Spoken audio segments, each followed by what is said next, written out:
안녕하십니까 동역자 여러분. 오늘 로마서 8장 두 번째 시간 보도록 하겠습니다. 8장 19절 피조물들의 고대하는 바는 하나님의 아들들에 나타나는 것이니 피조물이 허무한 데 굴복하는 것이 자기 뜻이 아니요 오직 굴복케 하신 이로 말미암음이라.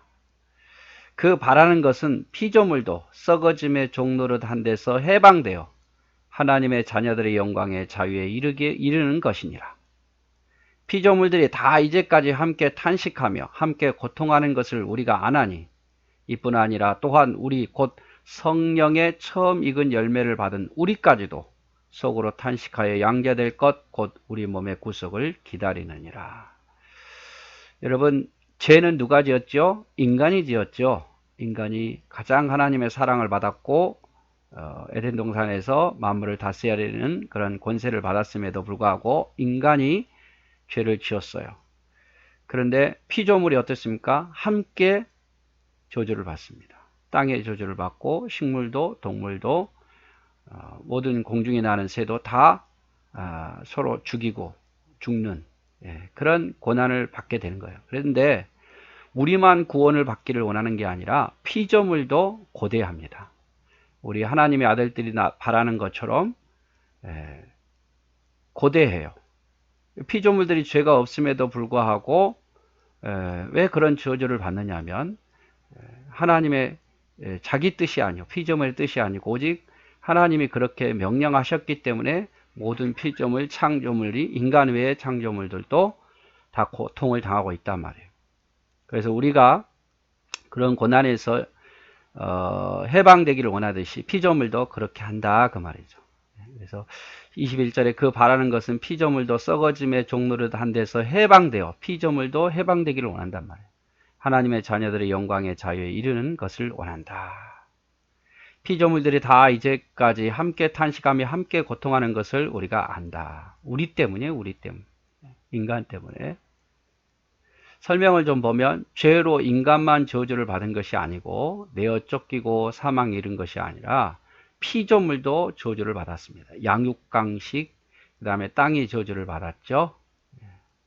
그래서 피조물도 사람과 같이 예수 그리스도가 오시기를 그리스도인이 부활할 그날을 기다리고 피조물도 예수 그리스도가 오시기를 또 마지막 심판의 날이 이르기를 기다린다 그 말이에요. 피조물도 변화될 것이기 때문에 그래요.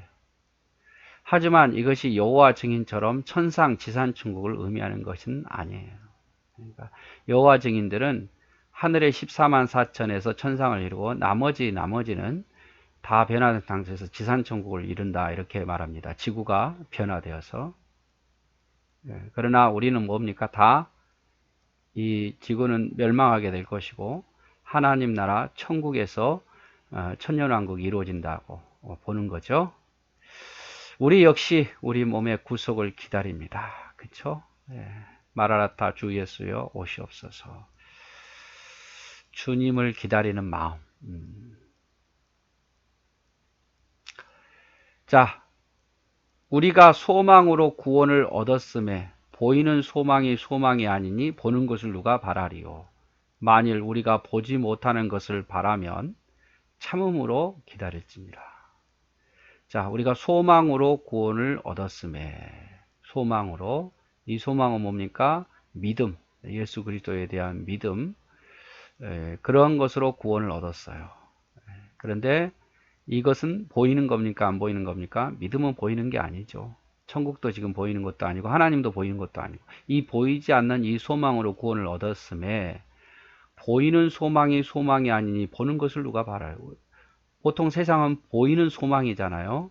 눈에 보이는 거, 그렇죠? 성공, 이렇게 잘 사는 거 다 눈에 보이는 소망을 소망으로 여기지만 우리가 말하는 소망은 보이지 않는 소망이에요. 그 보이지 않는 소망으로 우리가 구원을 얻었음에 우리가 소망을 삼는 것은 보이는 소망이 아니라 보이지 않는 소망이다. 만일 우리가 보지 못하는 것을 바라면 참음으로 기다릴지나. 우리의 소망이 보이지 않는 것이라면 당장에 안 보인다고 실망하지 말고 좀 참고 기다리라 그 말이죠. 자, 우리가 믿는 것은 세상에 보이는 것이 아니라 보이지 않는 것이죠. 이것으로 구원을 얻었습니다. 믿음은 보이는 것이 아니에요. 그래서 히브리서 11장에 믿음은 바라는 것들의 실상이요 보이지 않는 것들의 증거다라고 믿음을 정의하고 있죠. 여러분 다 보이는 것만 믿는다면 누가 안 믿겠습니까? 다 믿죠. 그런데 당장에 안 보이니까 사람들이 안 믿으려고 그런 거예요. 근데 우리의 소망은 어디에 있어요? 보이지 않아요. 지금은 보이지 않아요. 지금은 보이지 않지만 그게 실상이고 분명히 나타납니다. 우리의 소망은 보이지 않는 소망 천국이 있고, 그래서 우리가 그 소망 지금은 당장에 보이지 않지만 그날이 반드시 올 것을 믿기 때문에 그날을 위해 참고 또 충성되이 인내하면서 견디면서 살아야 된다 이 말이죠. 26절 이와 같이 성령도 우리 연약함을 도우시나니 우리가 마땅히 빌 바를 알지 못하나 오직 성령이 말할 수 없는 탄식으로 우리를 위하여 친히 간구하시니라. 마음을 감찰하신 이가 성령의 생각을 아시나니 이는 성령이 하나님의 뜻대로 성도를 위하여 간구하시니라. 이와 같이 성령, 우리 안에 계시는 성령께서 우리의 연약함을 도우신다. 도우신다. 어떤 방법으로 도우십니까?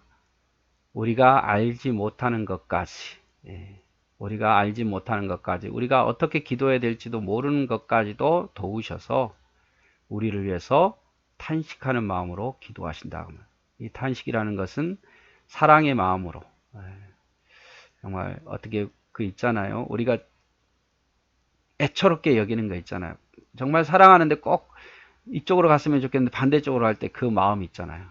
그런 마음으로 우리를 위해서 성령께서 기도하신다. 기도로 우리를 도우신다. 이것만 성령이 또 도우신 건 아니겠지만 성령이 우리의 연약함을 도우신다.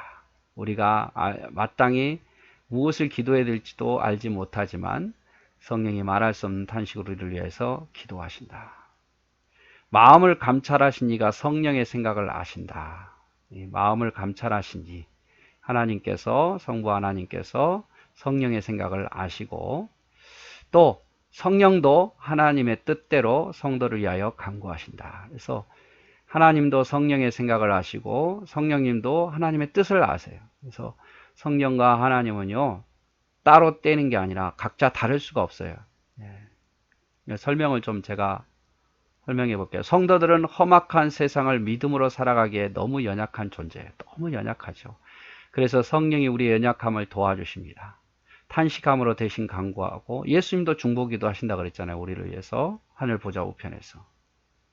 그뿐만 아니에요. 성령은 우리를 아버지라고 부르게 할 수 있도록 지혜도 주시고 깨닫게 하시고 또 우리를 인도하시고 몽학선생도 되시고 그래서 우리가 이 세상을 살아가기에 너무 연약하니까 예수님 말씀하셨죠. 우리를 이리에게 보낸 것 같다. 어린 양을 이리에게 보낸 그렇게 우리는 약한 존재예요. 그래서 성령을 우리에게 보내셔서 우리를 지키시고 지혜를 주시고 능력도 주시고 그래서 세상을 능 이기며 살 수 있게 하시는 거예요. 그래서 우리의 기도 제목은 늘 성령이 함께 해달라고 기도하는 내용이 있어야겠죠. 자, 성령은 하나님의 뜻대로 우리를 위해서 간구하시고 하나님은 성령의 뜻을 아십니다. 그리고 그래서 성령과 하나님은 항상 같아요. 뜻이 같아요. 하나님이 인격적이듯이 성령도 인격적이다 그 말이에요. 성령 받았네 성령 받았네 하면서요 여러분 비인격적인 거 절대 성령 받은 게 아니에요. 성령 받았다 그러면서 성경과 대치되게 이야기한다. 그거 절대 성령 받은 거 아니에요. 성부 하나님과 성령 하나님은요 같은 뜻을 가지고 있고 그리고 하나님 뜻대로 살게 돼 있어요. 그래서 성령 받았다 하면서 막 사람을 정죄하고 막 이런 식이 아니에요. 성령 받으면 받을수록 사랑하게 돼 있고 성령 받으면 받을수록 겸손하게 돼 있고 성령 받으면 받을수록 주님의 일을 더 열심히 하게 돼 있어요.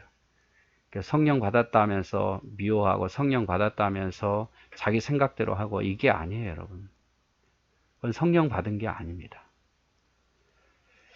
자, 우리가 알거니와 하나님을 사랑하는 자, 곧 그 뜻대로 부르심을 입은 자들에게는 모든 것이 합력하여 선을 이룬다.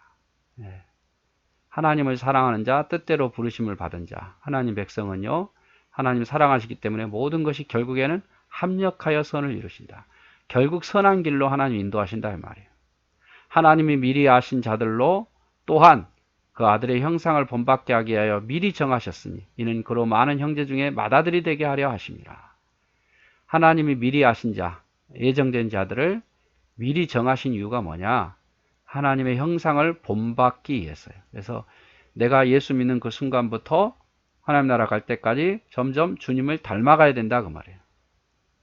그리고 그 형제 중에서 맏아들, 그런 모습이 다른 또 나중에 예수 믿게 된 사람들에게 본이 되게 하려고 우리를 미리 정하셨고 먼저 부르신 거예요. 제가 다른 사람보다 더 예수 믿게 먼저 된 것은 뭐냐? 주님 형상을 닮으라고, 주님 닮아가라고, 그리고 다른 사람의 본이 되라고 선택하신 거다 그 말이에요. 또한 미리 정하신 그들을 부르시고 부르신 그들을 또한 의롭다 하시고 의롭다 하신 그들을 영화롭게 하셨느니라. 자, 정하신 그들을 미리 정했죠. 선택했죠.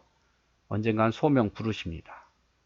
부르신 그들을 점점 하나님의 자녀로 더 의롭다 하시고 의롭다 한 그들을 하나님 나라까지 이르게 한다. 변화시킨다. 의롭다 하신다. 내용을 좀 제가 좀 요약해 보면 하나님의 자녀에게는 모든 것이 합력하여 선을 이룬다. 그래서 지금 상황도 하나님이 인도하는 과정이기에 믿고 따르자. 지금 상황도 하나님이 인도하는 과정이에요. 여러분 하나님 자녀라고 믿는다면 하나님이 지금 내가 어떤 상황이든지 나를 인도하고 계셔요. 지금이 좋은 상황이든 안 좋은 상황이든 나를 선한 길로 옳은 길로 인도하고 계신다는 사실을 믿어야 돼요. 제가 늘 말하잖아요. 이스라엘 백성들의 광야 생활 힘들었지만 그것도 하나의 과정이었어요. 훈련의 과정이었고 지금 내가 어렵습니까? 이것도 훈련의 과정이에요. 이걸 이겨내야 돼요. 하나님이 성도들을 미리 택하여 성도가 되게 한 이유, 왜 나를 먼저 선택했는가?